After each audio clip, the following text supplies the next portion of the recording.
arrest me. I don't want us to have it. I've told you where the vehicle is.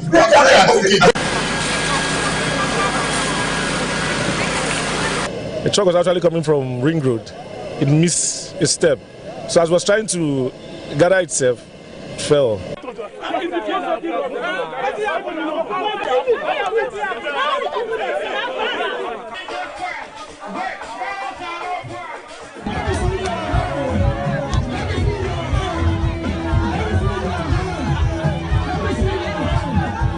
What we are witnessing these days, it is something we can no longer understand. They should stop telling us and promising us all those promises are fake, giving us this or promises are fake. We don't want it anymore.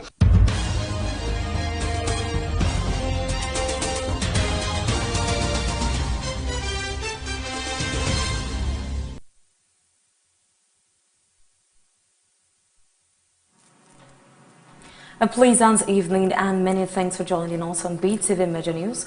Coming from you from Benin City, the Edo State capital, I am Evelyn Izibili. And after the news in details. The renovation of Oredo Girls Secondary School in Benin City has transformed the learning environment for students and staff. For years, the school struggled with dilapidated structures, leaking roofs, dusty floors, inadequate chairs and desks, and poor sanitation facilities. But the Edo State government, under the leadership of the governor, Senator Monday Okpebholo, has delivered a major facelift, providing renovated blocks of classrooms, improved sanitation, and a more conducive atmosphere for effective teaching and learning. Beetv News Zainab Mohammed has more.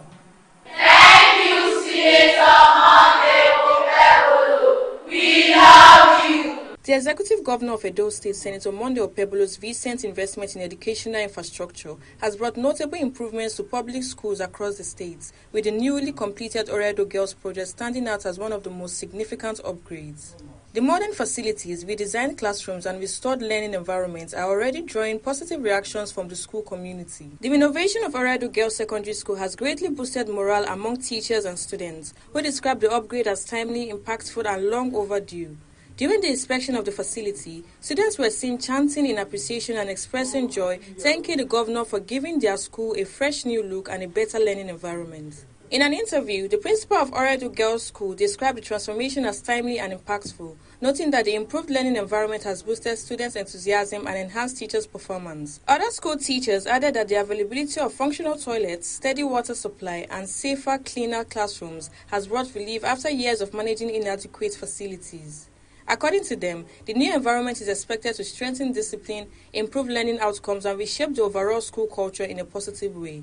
They thanked Governor Monday Okpebholo. Before now, we had a dilapidated building with leaking roof, no good seat for the students, no good convenience. The environment was not conducive for learning. So many things have taken place in the school in the recent past. And it's something wonderful to behold. School is more attractive. School is better off than it used to be. We're impressed, and we hope things like this will continue in the near future because there are still things to be done too. Children are excited, they're seeing things, they're seeing new innovations in their school. So they are excited, and that will enhance their learning abilities. And for the teachers, it's a sense of belonging, something beautiful to behold. So I'm sure it will impact on them very positively.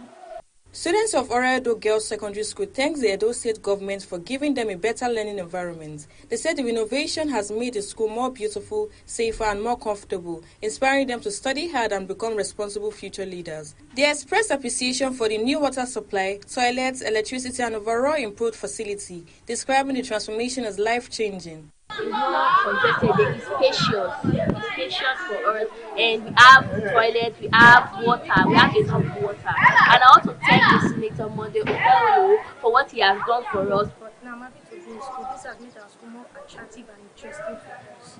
The school is now looking very attractive and beautiful. And anytime I wake up, I'm always happy to come to school because of the good look of the school. I want to say a very big thank you to Governor Okpebholo for what he has done in our school. It has made the school very beautiful, and we as students, we promise to study hard to become great future leaders of tomorrow. By the grace of God, this school is one in a million now. I want to really commend the efforts of the executive governor, who just assumed office barely a year. The transformation of Oredo Girls Secondary School stands as a clear demonstration of the SHINE agenda, with renewed infrastructure and improved learning conditions. Stakeholders say the project reflects a government that is truly investing in the future of Edo children and creates an environment where they can learn, thrive, and shine. Zainab Mohammed reporting for Beetv News.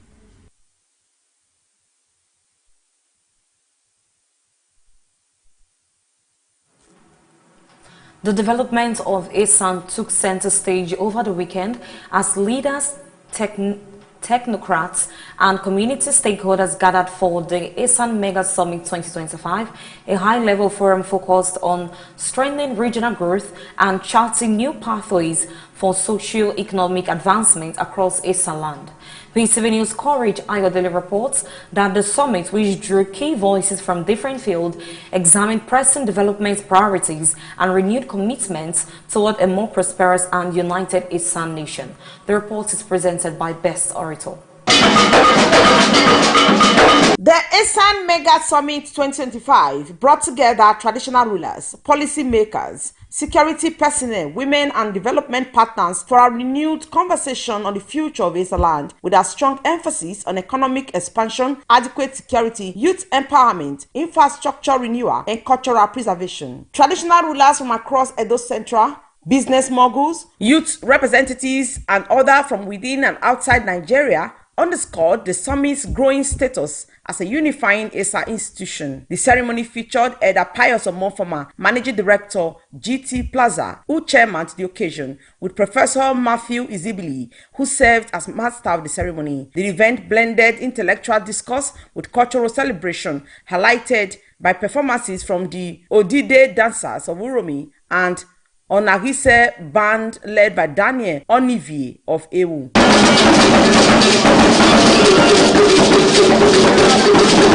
In a welcome address, the chairman planning committee, Professor Omo Josephine Wolabi, stated that the previous edition, which was held in December 2022, was a landmark event that set the foundation, which represents a much renewed commitment to the growth, unity, and advancement of Esan land in general. She also stated that the aim of the summit is to strengthen the Esan unity and to address the pressing needs of the people in the area, such as security, culture, heritage, and collective action. As we gather today, may our conversation lead to meaningful decisions, action-oriented collaborators, and outcomes that will improve the lives of our people. On his part, the chairman of Council of Edo Descendant Assembly, Professor G.R.A. Okogun, appreciated Edo State Governor Senator Monday Okpebholo for his support, stating that they have achieved significant goals and their mandate is to build upon political success, making it clear that the direction for the total development and emancipation is greatly achieved, and stated that their vision is to enhance development in areas such as infrastructure, technology, education, health, Esan culture, and security. Establishes a comprehensive directory connecting all Esan sons and daughters at home and in diaspora, advocacy and civil leadership. PDA has consistently served as a principal voice for equity, justice, and fair play. The keynote speaker, who is the Ford Foundation consultant and WAC executive director, Professor Friday Okonofwa, who spoke on the theme Akugbe Esan, celebrating Esan land, urged Esan people everywhere to adopt a philosophy of homeward development. He emphasized that minority groups in Nigeria amplify their relevance through unity, purpose, collective strategy, and patriotism expressed in tangible investment at home. Professor Friday Okonofwa also called on stakeholders to put all hands on deck to make Esan land great and secured. This includes pulling our labor force together in areas such as agriculture, through cooperative farming, and market association, infrastructural development initiatives. Ladies and gentlemen, as I was a child, I was told by my parents, living memory, that Isha is a drum. It is composed of very steady, very proud, very resilient, determined, On his part, the flag officer commanding of the Nigerian Army, who is a senior joint task force commander in the Southwest, Rear Admiral Michael Oame, spoke on the pressing issues of security challenges. He said the Esan people have faced decades of security challenge and provide major solutions such as the need to improve communication. He called on the Esan Descendant Assembly to convey an Esan Security Summit within 6 months. He proposed a comprehensive security framework, the formation of a Moteku-style Esan regional security outfit headquartered at Irwa, the recruitment of 500 personnel across 5 local government areas, joint local government funding, leadership under a retired senior officer, and strong reliance on intelligence, local vigilance, and modern surveillance tools. He cautioned that without coordinated indigenous security architecture, Esaland remains exposed to threats that transcend local boundaries. We are all agreeing that recently everybody has become very aggressive about our individual security, our collective security, and of course our national security. Professor Ruben Agbonzi-Fedeyi, Chief Medical Director, Ira Specialist Teaching Hospital, who was also a guest speaker, appreciated the organizers of the event and spoke on the need for effective healthcare service delivery. He highlighted ISTH's growing status as one of the Nigerian's leading tertiary medical centers and said that Esaland must leverage such institutions to expand opportunity and economic relevance. Also speaking, Professor Robert Ehime Okonigene, Professor of Communication Engineering, expanded on the security discourse by stressing the importance of technology and citizenship education. He explained that true security rests on national belongings, not narrow indigenship identities, and on economic system that gives citizens reasons to resist extremist influence. He also emphasized all-round partnership and collaboration in the fight against insecurity. We gather not made to discuss ideas, but to elect a movement that will shape the destiny of our children, strengthen our communities, and secure its future for generations yet unborn. The state government is by law, guaranteed by law, that protection and the well-being of citizens. So the title of what I have for today's lecture, I deliberately coined it citizenry, and then you have attitude, and then trust. Highlight of the event was the presentation of awards to distinguished personalities who have made remarkable contributions in various spheres of the society. The recognition was given in honor of their dedication, impact, and continued commitment to driving positive change within their respective fields. The 6 distinguished individuals who received the Esan Descendant Assembly Prize representing excellence across Esaland were Right Honorable Jonathan Agbohan Ibamawo of Esan West and Majority Leader, Edo State House of Assembly for Legislative and Community Service. Reverend Dr. Matthew Ahaze Okpewolo, the Managing Director, Ray Royal Construction Company from Esan Northeast, also received the prize for Entrepreneurship and Community Service. Professor Friday Okonofwa from Esan Central received his prize for Academics and Community Service. Victor Osime of the Nigerian Super Eagles, who hails from Esan Southeast local government area, received this prize for sports and global achievement. And late Engineer Sarah Odiase of Ekmon in Igwebe local government area was honored posthumously for his leadership as chairman of the 2022 Uromi Summit Committee. Professor Friday Okonofwa spoke on behalf of all the recipients and thanked the Esan Descendant Assembly for the thoughtfulness in honoring them at home. My right hand, it's your book. I feel like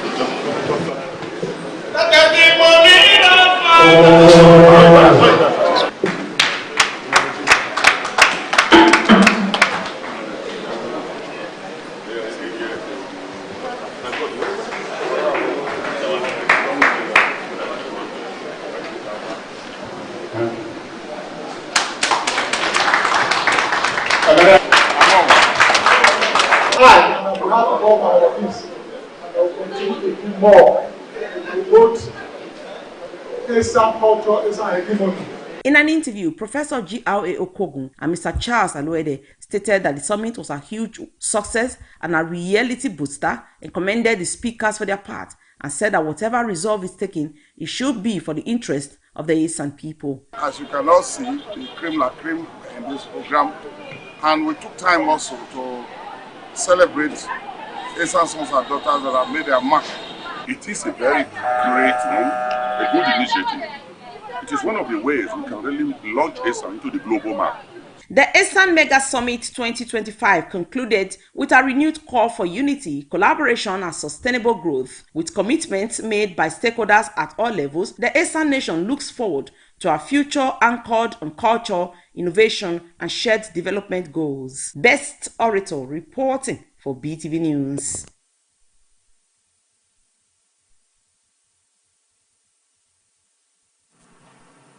The Edo State Internal Revenue Service, EIRS, under the leadership of its Executive Chairman, Honorable Otumba Oladile Bankole Balogun, has hosted a high-level delegation from the Edo State Lottery Regulatory Commission.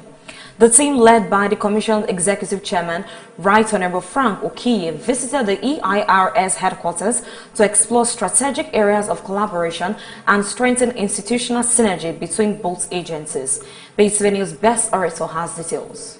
The meeting, which held at the headquarters of Edo State Internal Revenue Service, focused on identifying opportunities for partnership between the two bodies to enhance efficiency in the gaming sector, improve compliance, and promote responsible gaming practices within the state. In his remarks, the Executive Chairman, Edo State Internal Revenue Service, Honorable Otumba Oladile Bankole Balogun, expressed his appreciation to Honorable Frank Okiye and members of his team for the visit. He acknowledged the wealth of knowledge the Internal Revenue Service possesses in the gaming industry and noted that such expertise will be invaluable as both agencies work together to achieve shared objectives. Honorable Balogun emphasized the importance of collaboration in ensuring effective regulation and improved revenue processes for Edo State. Edo Internal Revenue Service is empowered by its own law. As you probably know, as a former speaker and parliamentarian, the Edo Internal Revenue Service is an autonomous body, separate in quotes from government, but it's specifically charged with the responsibility of assessing and collecting all revenues. Whereas we're not going to be directly collecting, lottery revenue, but all revenue will be accounted for, through here and reported into the revenue service as part of the IGR. So we have an interest in making sure that you are successful, because you see, if you are successful, we will claim your success. Yes, we are happy to give you our skill set base, and also because we've done a lot of work, when you get to the point of trying to choose, whether operators or consultants, we can offer you, advice. A lot of them are approached them. Some, we screen down. Some we thought yes, there's some value. So we're happy to review those things together with you. But what I want to say to you is that you, and I've said this privately, you are sitting on a potentially massive revenue generating stream for the state. Not just revenue generating, but lottery, if it's properly done, there's an awful lot of goodwill that can come out of good causes, from surplus lottery funds. That again, will go to support, and put the government in a very, very good light. So you must think about that. Responding, the Executive Chairman, Edo State Lottery Regulatory Commission, Honorable Frank Okiye, commended the Edo State Internal Revenue Service Chairman, Honorable Otumba Bankole Balogun, for sustaining operations and providing leadership ahead of the full onboarding of the Lottery Commission. He appealed for continued support, acknowledged sharing and mutual cooperation between the two agencies. According to him, the partnership will help build a stronger and more transparent regulatory framework for the gaming industry. We have to first of all familiarize ourselves with you on the job. Then we cannot expect that is done exhaustively without having impacted not just what attend to the physical, but the knowledge too that you have gained through the exercise of these functions. Because we need them, like you said, we are partners, we are compatriots, we have a common mission to deliver for the state. So if we have to do that, there must be that engraved synergy. It means we would expect that the knowledge you have had, you transmit it into us so that it will be as good as starting from when you started learning on the job. Speaking to newsmen after the meeting, Honorable Frank Okiye explained that the courtesy visit was essential to initiate cooperation and establish productive working relationships between the agencies. He stressed that transparency and trust are critical in the gaming sector, noting that businesses will only thrive when stakeholders are confident in the fairness and integrity of the system. He further clarified that the Edo State Lottery Regulatory Commission is not purely a revenue-generating body, but one focused on encouraging responsible gaming and ensuring that gaming operators and players adhere to established rules. Yeah, I with my members, we found it as expedient to pay a courtesy visit to the Internal Revenue Service of Edo State, flowing from the very fact that there are a lot of areas of synergy, a lot of areas of collaboration. We are sister agencies, and there's this clear belief that when we synergize and collaborate, we are most likely to be able to maximize our potentials optimally. In these meetings of today, if you were there, you will appreciate the fact that a lot of areas where the Internal General Services had fought even after the law was passed. And so there was a need to download all that they have gathered in terms of information, strategic data, for us to be able to impute that into our regulatory processes and move forward. So I think that's what basically we have done today, to pull together areas of synergy, pull together areas who will collaborate, give us assistance where they think is necessary, and while we function together. The meeting concluded with both agencies expressing readiness to collaborate, share expertise, and jointly strengthen regulatory oversight for the benefit of Edo State. Best Orator reporting for BTV News.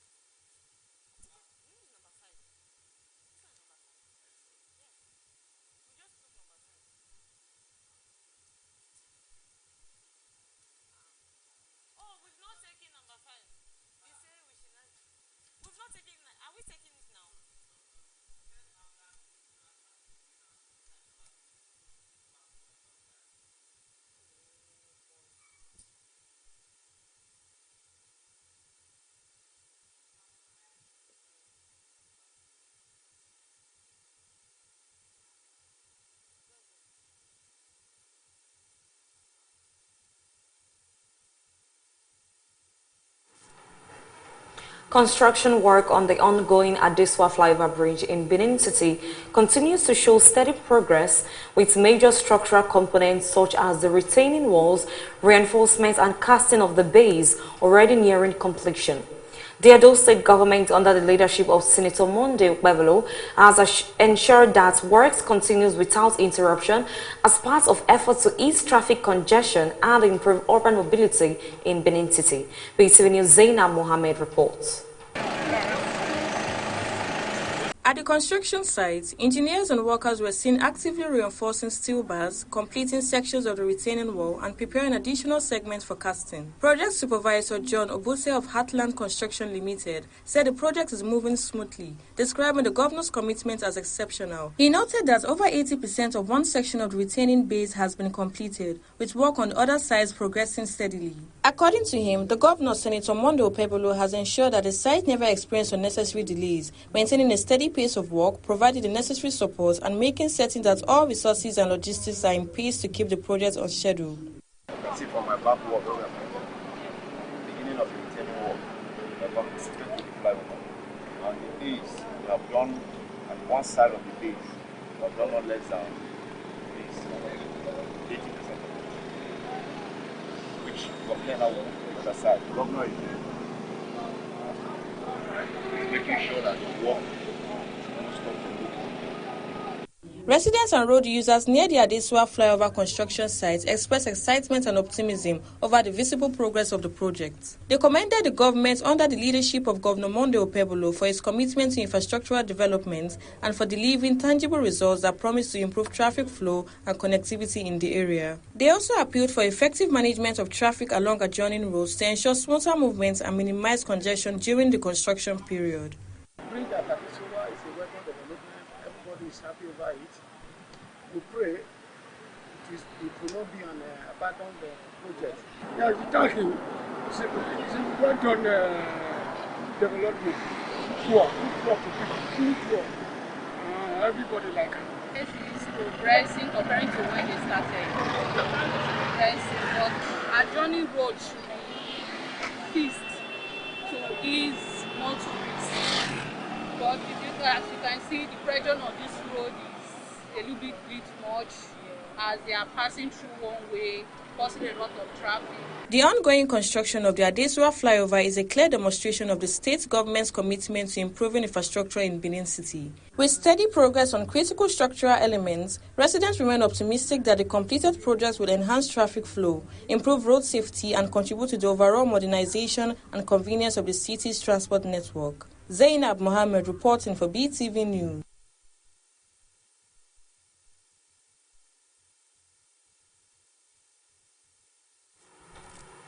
The Commissioner for Environment and Sustainability, Honorable Barrister Nosa Adams, has met with the Recyclers Association of Nigeria, Edo State branch in Benin City to discuss strategies for enhancing recycling initiatives and environmental sustainability across Edo State.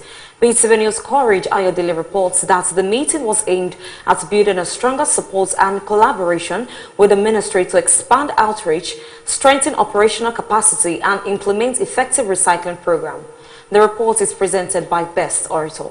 The delegation was led by Mr. Olushola Animashon, coordinator of the association, joined by the secretary, Mr. Destiny Igede, and other key members. During the meeting, Mr. Olushola highlighted the association's effort to promote proper waste management, reduce environmental pollution, and create sustainable livelihoods through recycling activities. I accepted the plan in the state and the coordinator of the plan. So we thought it's good enough for us to visit you and do the process. The second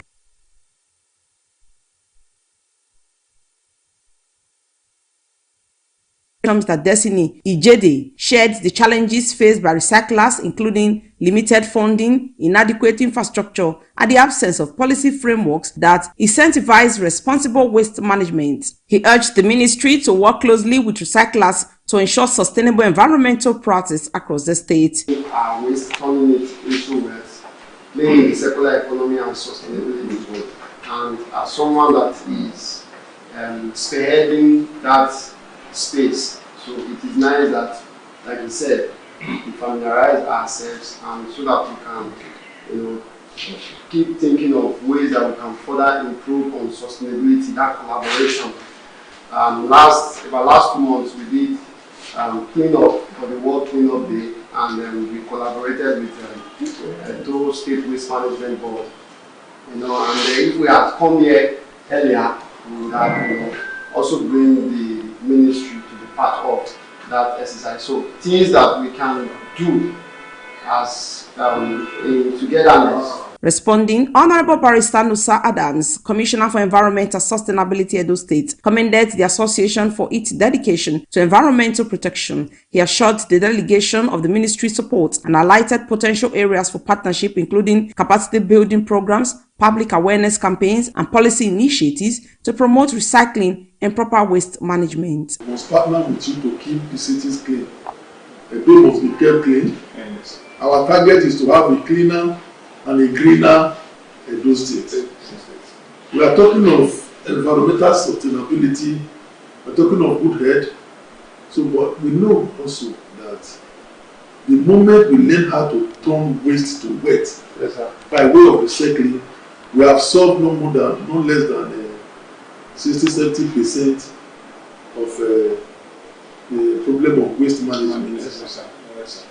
What I want to plead with you is make sure you adhere to the environmental standards and all the extant regulations and laws. The engagement concluded with an exchange of goodwill and a commitment to deepen collaboration between the Ministry of Environment and Sustainability and the Recyclers Association of Nigeria, which aims to create a cleaner, safer, and more sustainable Edo State. Best Orator reporting for BTV News.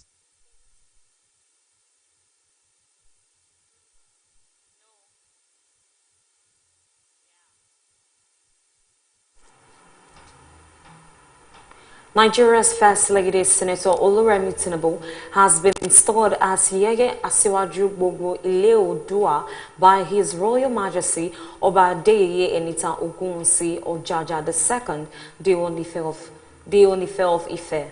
The installation is part of activities marking the 10th coronation anniversary of Oba Adeyeye. The report. The event in Ile-Ife was attended by eminent personalities including ex-president Chief Olusegun Obasanjo, governors from Ogun, Lagos and Osun states. It also gathered traditional rulers and dignitaries from the state and across Yoruba land, including the Olu of Warri, Ogbaime Atuwase III, the Sultan of Sokoto and the Sohun of Ogbomoso, alongside cultural leaders and other notable personalities who came to witness the installation of Senator Oluremi Tinubu as Yeye Asiwaju Gbogbo Ile Oodua. The installation of Oluremi Tinubu was done to honor her sacrifices to the nation and her contribution to youth and women development in the country. Again, we've done all the prayers in the palace. You see my mother like this. Greater I see that is in her than this that is in the world. She's not alone. She has one of 6 spirits guiding her. She's a pillar for me. Ultimately, she's a pillar for our daddy. In her speech, Senator Oluremi Tinubu encouraged Nigerians to remain optimistic about a better Nigeria under the current administration. Your Nigeria today, ó ti dé, ìlú wa rojú, ọ̀dẹ̀dẹ̀ wa ráyè, gbogbo àwọn tó ní báwo la ṣe fẹ́ ṣe, a máa fi hàn wọ́n bá ṣe fẹ́ ṣe o. Wọ́n á tiẹ̀ rí. Gbogbo tí wọ́n ń ṣe felenge bí Ọlọ́run ti rí aṣọ wa pé 20. Charged with elegance, His Imperial Majesty brought a touch of class to reality. He rebranded the tradition and made Yoruba a proud nation all over the world. Favor Kolawole reporting for BTV News.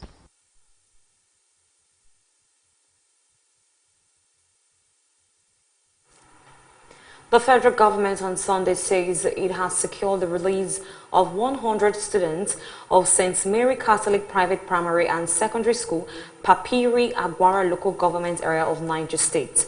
Recall that no fewer than 265 adopted students and teachers were taken penultimate Friday from St. Mary Catholic Private Primary and Secondary Schools, Papiri, Agwara local government area.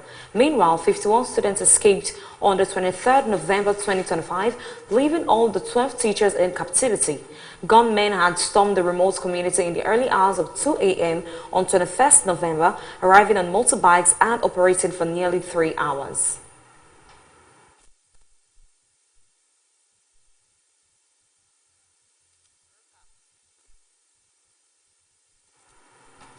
French President Emmanuel Macron has reaffirmed France's commitment to supporting Nigeria amid escalating security challenges, particularly the persistent terrorist threats in the northern region. In a message shared on his official X account on Sunday, Macron revealed that he had held discussions with Nigerian President Bola Tinubu. During the call, he expressed France's solidarity with Nigeria as the country confronts multiple security concerns affecting civilians and regional stability. Macron stated that at President Tinubu's request, France will deepen its partnership with Nigerian authorities and increase assistance to communities impacted by violence.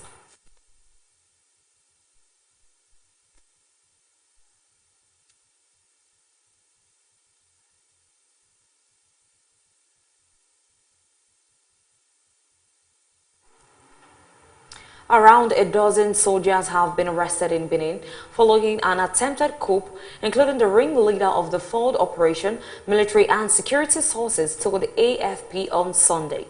One source said 13 arrests had been made, with another adding that all the detainees are 7 soldiers except one who is a former member of the armed forces. The arrest followed a broadcast on Benin's national television on Sunday morning, in which a group of military officers announced the removal of President Patrice Talon and the dissolution of all state institutions.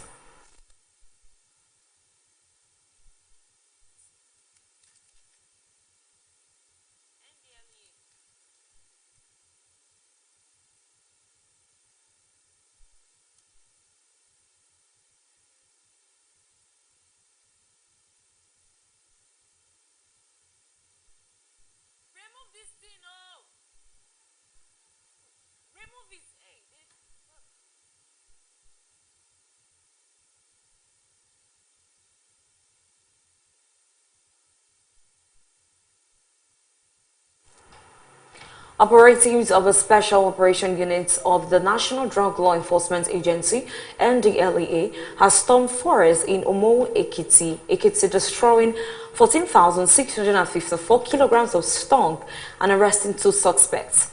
The agency made the disclosure in a statement by its Director, Media and Advocacy, NDLEA, Mr. Femi Babafewi, on Sunday in Abuja. It said the operatives in another operation on December 2nd stormed the forest in Asin Ekiti, Ikole local government area Ekiti, where they destroyed 54,300 kilograms of skunk in 2 large warehouses that were razed. Babafemi said that 28.3 kg of the same psychoactive substance was recovered for the purpose of prosecution. It further explains the operative in the FCT Abuja on December 3rd intercepted a consignment of Colorado, a systemic cannabis weighing 22 kg at Abaji Expressway. Babafemi said that a follow-up operation at the Jabi Park in Abuja led to the arrest of a female receiver. Also in the FCT, a suspect was arrested by operatives on Friday with 24 kg of skunk and 573,500 pills of Exoil 5 along the Kwali-Gwagwalada Expressway.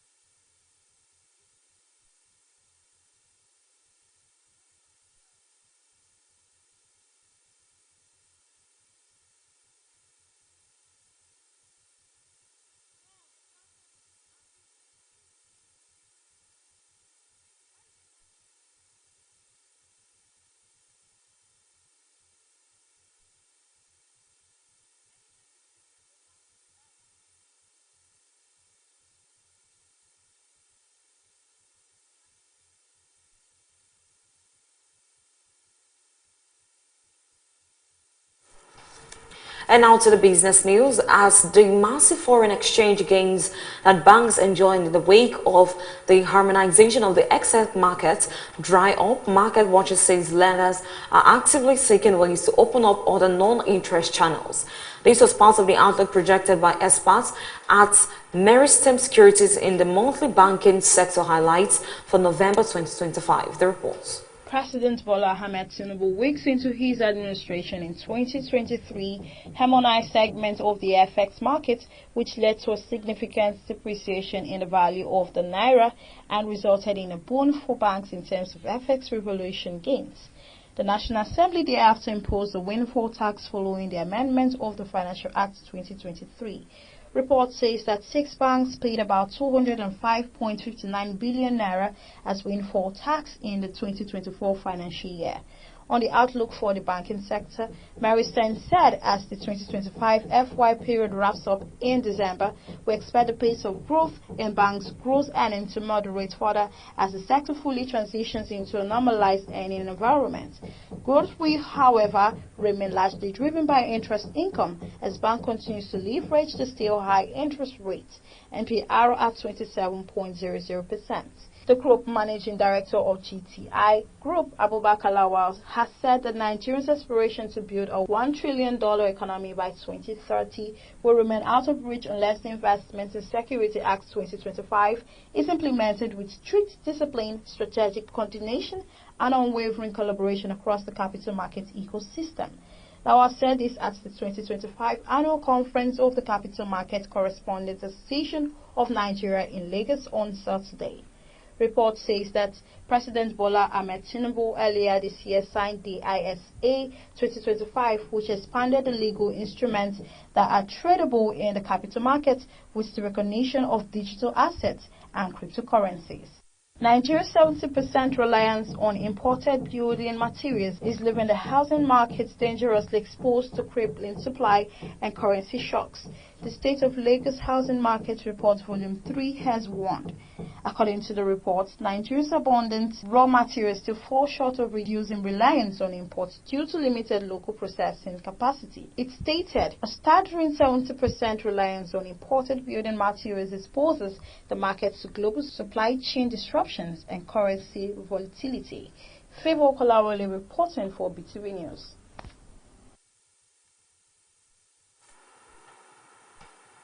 More than 100 residents of Kerna gathered on Tuesday to protect the federal immigration enforcement operation underway in New Orleans metropolitan area.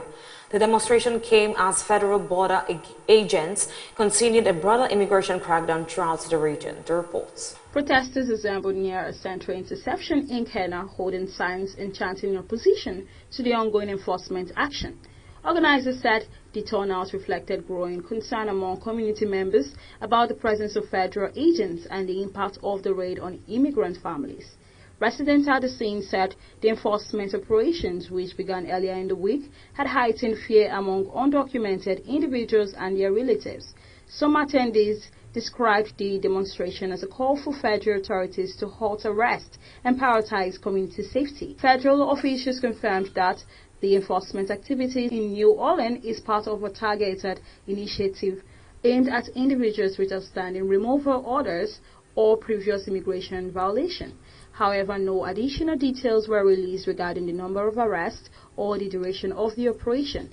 Local advocacy groups monitoring the situation said they plan to continue organizing events and offering support services to affected families. Meanwhile, residents who participated in the protest stated that they intend to maintain public pressure until federal agents scaled back their presence in the area.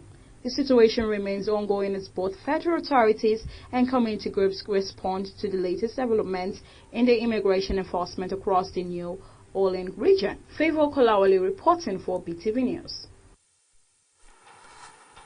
On Sunday, Netanyahu said that Israel and Hamas are very shortly expected to move into the second phase of the ceasefire, possibly by the end of the month, contingent on the return of the remains of the last hostage held in Gaza.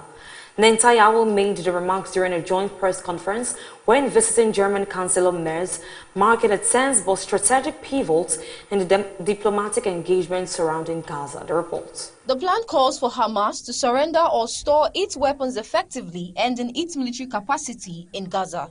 Israeli forces are to pull back from Gaza, reducing or ending a military presence inside the territory. An external internal security force is to be sent to secure Gaza once Israeli troops leave. A provisional administration will be established to handle Gaza's day-to-day governance under the supervision of an international board, reportedly under Donald Trump. According to Netanyahu, the return of the remains of the last hostage, a 24-year-old police officer killed during the October 7, 2023 attack, would complete the first phase of the broader truce plan. Netanyahu cautioned that while many doubted whether the first phase could succeed, and it did, the second phase would just be as challenging. There remain serious obstacles. According to Hamas, some bodies of the fallen are still under rubble from Gaza's destruction, complicating the final handover of the remains. Israel has warned that delays may lead to renewed military operations or suspension of humanitarian aid. Another major uncertainty is how and whether dismantlement will occur, whether weapons will be handed over voluntarily, forcibly collected, or otherwise managed under international supervision. Meanwhile, the Israeli military has renewed warnings. The so-called yellow line dividing Israeli-controlled zones in Gaza from the rest has been described as a new borderline, meaning Israel plans to retain operational control over parts of the Strip for the foreseeable future. Chancellor Merz, visiting Israel for the first time as Germany's leader, told journalists that Berlin remains committed to Israel's security and would lend support to the second phase via diplomatic contributions and personnel to a US-led coordination center. At the same time, Merz stressed that Germany still considers a two-state solution the best path forward, though he indicated that recognition of a Palestinian state should come at the end of the process, not at its start. The continued German support is notable given prior tensions over Israel's military conduct in Gaza, signaling a careful recalibration of Berlin's stance under the new ceasefire framework. Netanyahu, for his part, reiterated his opposition to establishing a Palestinian state now, arguing that past experience showed such a state would pose a threat to Israel.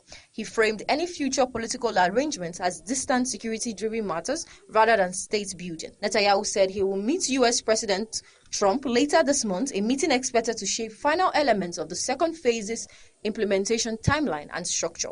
The success of the second phase dismantlement, withdrawal, stabilization depends heavily on the cooperation of Hamas, the timely return of hostage remains, and the effectiveness of international actors. Given deep mistrust, widespread destruction in Gaza, and competing political visions for Gaza's future, many analysts warn the transition may face major setbacks. Still, both Israel and Germany publicly insist on trying. They frame the second phase as essential for ending active conflict and setting Gaza on a path to stabilization. Even a full normalization remains a distant contested goal. Temitope Oluwafemi reporting for Beetv News. Former Big Brother Naija star Queen Mercy Atang has spoken out to clear the air on several misconceptions surrounding her life, especially after news broke that her one-year marriage to David has reportedly ended. The report.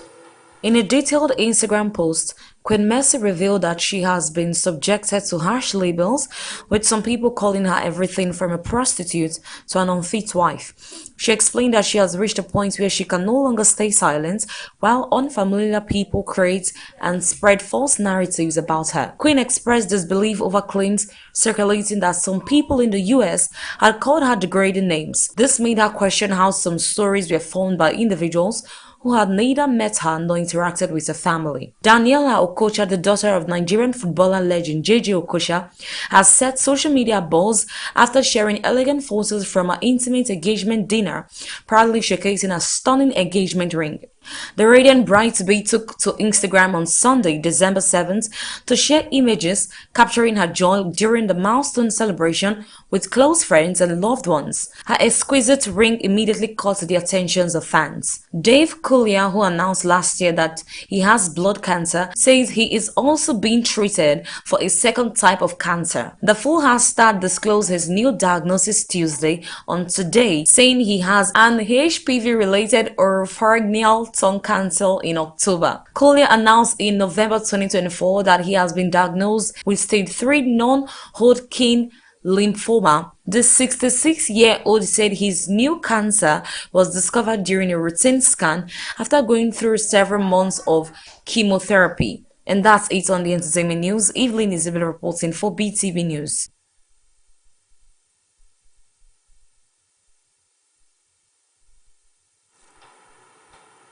And lastly, on today's bulletin, Liverpool forward Mohamed Salah plays in Liverpool's travelling squad for Tuesday's Champions League meeting, with Inter is in doubt, with club officials holding internal discussions following the forward's strong remarks earlier this week.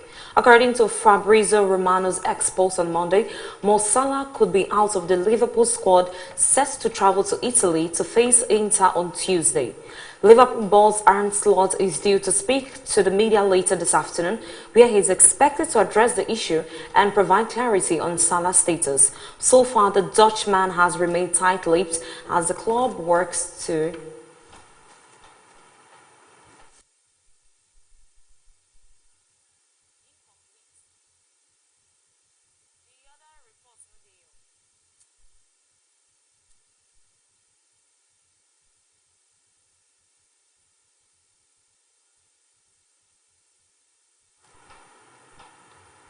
And that is the size of our news package for tonight. Many thanks for joining us on Beetv Major News. I am Evelyn Isabeli. Thank you and have a good night.